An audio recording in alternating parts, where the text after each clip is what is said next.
احساس زندگی کی زکات ہے، احساس زندگی کی زکات ہے، سانسوں کی زکات ہے، لمحوں کی زکات ہے، احساس۔ ایک بہت بڑا ڈاکٹر تھا،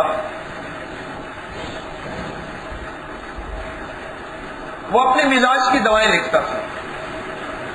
اس نے آج تک کسی میڈیکل ریپ کو لسٹ نہیں کرائی۔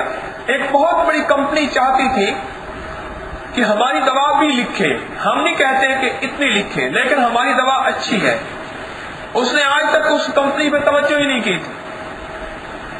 اس نے ایک بہت بڑا گھاگ آدمی، پرانا بندہ بھیجا کہ کس طرح اس ڈاکٹر کو قائل کریں۔ ٹھیک ہے، وہ ہم سے پیسے نہیں لیتا، مال نہیں لیتا، چیزیں نہیں لیتا، وہ ڈاکٹر بکتا نہیں ہے۔ میں اتنی دوائیں آپ کی بیچوں گا تو مجھے یہ ملے گا، یہ مال، یہ چیزیں وغیرہ وغیرہ۔ وہ بکتا نہیں، لیکن اتنا تو ہے کہ ہماری کوئی دوا لکھ دیا کرے۔ ہماری کوئی دوائی کی طرف توجہ نہیں کرتا۔ پوری دنیا کی ہماری کمپنی ہے مستند۔ ٹرین میں جا رہا تھا، ایک بڑھیا بھی اس ٹرین میں سفر کر رہی تھی۔ اس کے پاس جو سیٹ تھی وہ کھڑکی کے ساتھ والی سیٹ تھی، اور اس کھڑکی کے اندر سے تھوڑی سی ہوا آ رہی تھی، ہوا ٹھنڈی تھی، اور وہ بوڑھی خاتون بعض اوقات بار بار اپنے جسم کو سمیٹ رہی تھی۔ ٹرین اپنی پوری رفتار کے ساتھ جا رہی تھی۔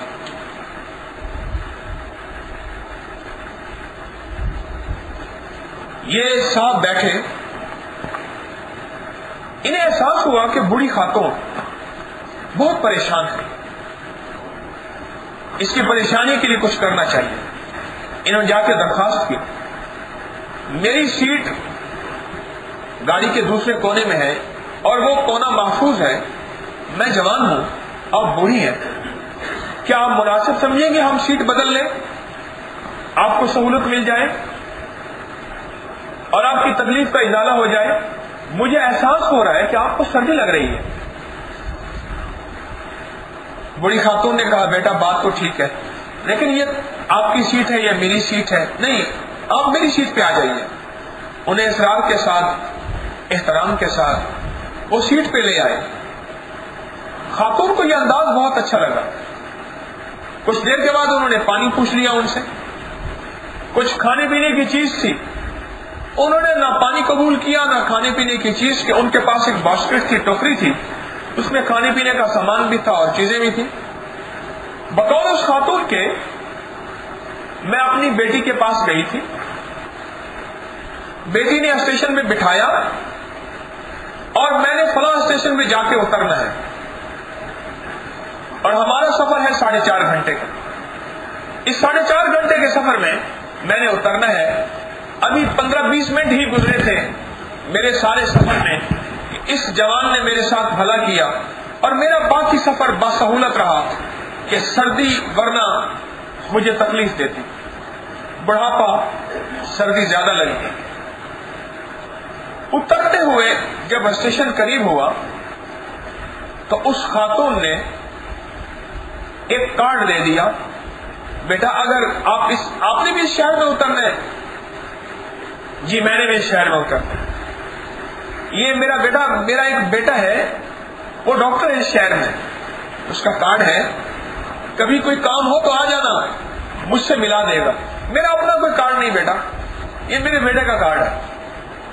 اس نے رکھ دیا اور رکھنے کے بعد اپنے سفر پہ گیا، ہوٹل میں گیا۔ ڈاکٹر سے اس کی اپوائنٹمنٹ تھی، بڑی مشکل سے ملی تھی ملاقات۔ جب ملاقات کرنے گیا تو ڈاکٹر کی ٹیبل پہ وزٹنگ کارڈ پڑے ہوئے تھے۔ ایک احساس ہوا، اس نام کو میں نے کہیں دیکھا ہے۔ اس نے کہا وہیں دیکھا ہے جو مجھے بھیجا گیا ٹارگٹ پہ۔ کہا نہیں۔ باتوں میں ڈاکٹر صاحب مریض سے مصروف ہوئے، اس نے جب کارڈ نکالا، کارڈ دیکھا تو یہی ڈاکٹر تھا، اماں کا بیٹا۔ ڈاکٹر تو یہی تھا۔ اس نے کہا بس ٹھیک ہے، اگر ملاقات ناکام ہوتی ہے ابھی اماں کو لے آتا ہوں، درمیان میں دیکھنا ہوتا ہی ہے۔ اگر ملاقات ناکام ہوتی ہے ابھی اماں کو لے آتے ہیں. باتیں ان کی چلتی رہیں. ڈاکٹر نے سراسر اس کو ریجیکٹ کر دیا. حالانکہ میں آپ کی کمپنی بہت اچھی ہے پر میرے اپنے مشاہدات اور تجربات ہیں. میں پرانا جو میڈیسن لکھ رہا ہوں مجھے ان دواؤں پہ اعتماد ہے. میں اپنے ہر پیشنٹ کو اسی ادارے کی چند ادارے ہیں چند میڈیسن کمپنی ہیں میں ان کی دوائیں لکھتا ہوں. بس میں آپ کو نہیں لکھ سکتا. اس نے بیگ سے کارڈ نکالا. اس نے کہا سر یہ کارڈ ہے میرے پاس. آپ نے کہاں سے لیا؟ سر میں نے آپ کی والدہ کے ساتھ سفر کیا. وہ کیسے؟ کہنے لگی آپ کی والدہ فلاں ٹرین میں فلاں شہر سے انہوں نے سفر کیا, کل فلاں وقت میں وہ پہنچی ہیں. ہاں آپ بھی ساتھ تھے؟ تو سر اگر مناسب سمجھے آپ کی والدہ نے حکم فرمایا تھا کہ جب میرے شہر میں یہاں قریب آنا تو ضرور ملنا. میں آپ کی والدہ سے مل سکتا ہوں؟ کہنے لگا ان سے پتہ کرتا ہوں. انہوں نے ساتھ پڑھا, انٹرکام یا ٹیلی فون اٹھایا, آپ کا نام میرا نام یہ ہے, اس نام کے ایک صاحب ہے انہوں نے ٹرین میں سفر کیا. ماں کہنے لگی ہاں بیٹا بٹھاؤ میں خود آ رہی ہوں.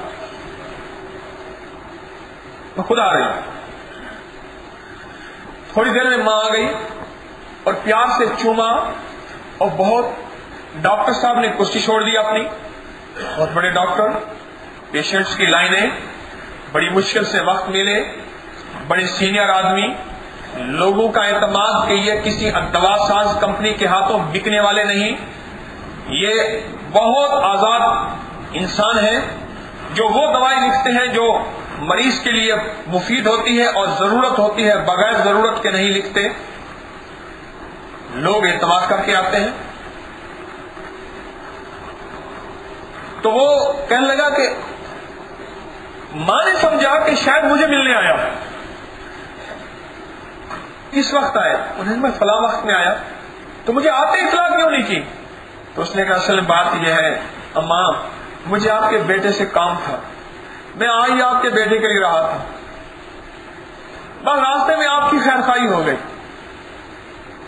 تقدیر نے میرا ساتھ دیا اور مجھے اپنی کمپنی نے کہا تھا کہ اگر یہ ٹارگٹ لے کے آتے تو یہ پروموشن ہے اور یہ ہے اور یہ پیکج تیرا پڑا ہوا ہے. تقدیر نے میرا ساتھ دیا اور میں اللہ سے دعا کرتا ہوا آ رہا تھا. کیا کیا ہوگی اس نے اللہ سے, کیا وظیفہ پڑا ہوگا, کیا تسبیح, یہ مجھے خبر نہیں. میں دعا کرتا ہوا آ رہا تھا, راستے میں آپ مل گئی. آپ کا تھوڑا سا میں نے احساس کر لیا. اپنی سیٹ اپنی جگہ پہ آپ کی سیٹ میں بیٹھ گیا اور یہ بس سلسلہ چلا. اور آپ کا بیٹا اب مجھے تو ہاتھ ہی نہیں پکڑا تھا. اور میں بیٹا کیوں نہ پکڑائے ہاتھ؟ کہ بیٹا جی اماں, بیٹا ان کی دوائیں لکھنی ہے. اماں ٹھیک ہے. بس یہ نہیں آپ کے غریب آدمی باں پھڑ جائے, ان کی دوائیں لکھنی ہے. جی اماں ٹھیک ہے. اور بیٹا میرے ساتھ چلو میرے گھر کھانا. میں کہ اماں جی بس اگر آپ اجازت دے دیں, میرے فلاں وقت کی واپسی کی ٹرین کی پھر بکنگ ہے اور میں نے وہاں جانا ہے, تو بس آپ نے میرا کام کر دیا تو میں انہیں اپنی دواؤں کے بروشر دے دیتا ہوں, تو بس وہ یہ لکھتے رہیں گے.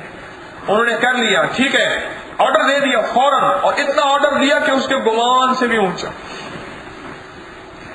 اس کے گمان سے بھی اونچا, اتنا بڑا آرڈر دے دیا.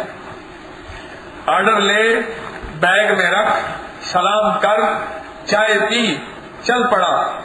جب جا کے پہنچا اپنے مالک کے پاس اور مالک کے سامنے آرڈر رکھا تو اس کو ایک دم چکر آ گیا. یہ کیا؟ اس نے کہا سر ڈاکٹر صاحب نے مجھے آرڈر دے دیا اور پہلا آرڈر ہے. اس نے کہا پہلا آرڈر اتنا بڑا کیسے ہوا؟ اس نے ساری کہانی سنائی اور ساری کہانی کے آخر میں اماں وہ حیثیت بنی جس نے سارے کام کرائے, اور اماں کے پیچھے جو چیز بنی وہ احساس بنی. احساس, انسانیت کا احساس. ان کے دکھ, ان کے غم, ان کی کڑھن, ان کا درد,